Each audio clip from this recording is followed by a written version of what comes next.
Alors cette vidéo est la suite de la vidéo JavaScript 352. Donc j'avais commenté ce schéma, sauf que là j'ai rajouté deux petits éléments pour éclaircir la chose. Donc c'est un complément d'information sur faire remonter l'état. Donc on veut passer de l'information d'un composant parent comme hostform à un composant enfant comme error modal. On passe les informations dans la props. Et comme ça on peut descendre les données comme on l'a vu là avec le title que je mettais dans error modal et le message que je mettais dans error modal. Je passais les informations dans une props que je mettais donc dans le composant error modal qui était donc enfant, donc utilisé dans le composant hostform. Donc si tu vois la vidéo JavaScript 352, ça sera plus clair. Donc là où c'est intéressant, c'est lorsqu'il faut faire remonter l'information. Donc on dit faire remonter l'état. Donc j'ai un composant bouton qui est enfant de error modal et qui est son parent. Donc dans button, j'utilise une balise HTML button. Dessus j'ai mis l'event onClick et comme button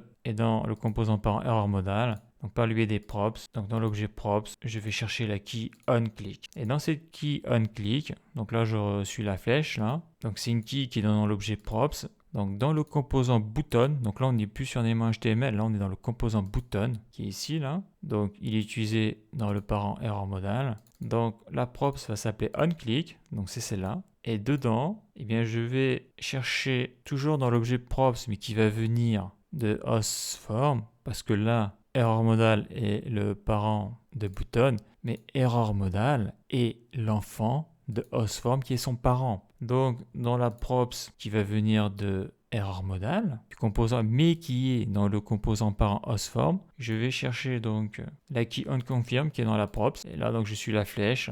Et on va donc dans le composant error modal qui est utilisé donc dans le composant parent hostform. Dans la props donc qui s'appelle onConfirm, parce que ça c'est une props que je passe, eh bien je mets la fonction là, error handler qui a pu haut dans le programme comme on a pu le voir dans la vidéo précédente. Donc c'est un peu ça l'idée, donc là je remonte deux composants. Et comme tout ça c'est lié là, comme on peut le voir là, le onClick, après ça passe là, on va chercher le onConfirm, après on va chercher ce qu'il y a dans le error handler, et ce qu'il y a dans le error handler c'est la fonction qui reset le state error. Alors je ne sais pas si ce petit schéma récapitulatif peut aider à éclaircir les choses, mais je pense qu'entre la vidéo JavaScript 352 et celle-là, JavaScript 353, ça devrait fortement éclaircir les choses.